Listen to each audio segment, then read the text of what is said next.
Hello! Magandang buhay! Ngayon, samahan nyo kami na papasyal dito sa MOA, sa Mall of Asia.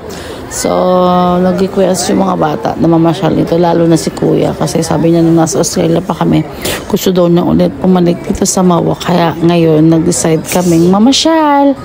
Kaya tingnan natin kung anong mga activities na pwedeng gawin ng mga bata. Ngayon, good timing, may nakita kaming exhibit ng Lego. So, kaya, syempre, si Jonas tuwan-tuwa sa mga Legos. Favorite niya yan eh. Kaya, naglaro siya ng konti doon sa mga build your own Legos.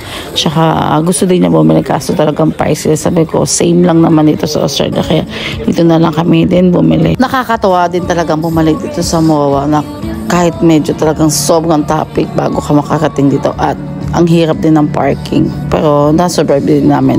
Ngayon sobrang daming taong kasi nga weekend kaya talaga namang kailangang mag-ingat din lalo na sa mga bata. So after namin to sa Lego activities, umakit naman kami sa time zone kasi ito din naman yung mga na-request ng mga bata na maglaro daw sa time zone.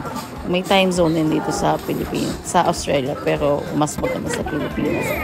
Talaga naman, ang laki din ng nagastos namin sa tokens. Pero enjoy naman yung mga bata. Lalong-lalo na talaga si Jonas.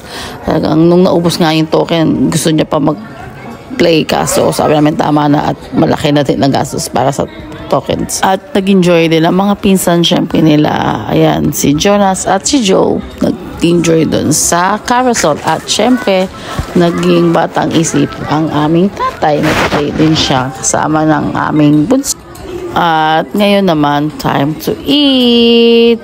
Kaya dito kami kumain sa my Japanese restaurant. Hindi ko na maalala yung name. Kaya nag-ramen kami ngayon kahit mainit ang panahon. Pero nakakamiss pa din ang ramen. At syempre, hindi mawawala ang milk tea. Nag-request na naman din si Jonas. Kaya try namin itong Macau Imperial na milk tea.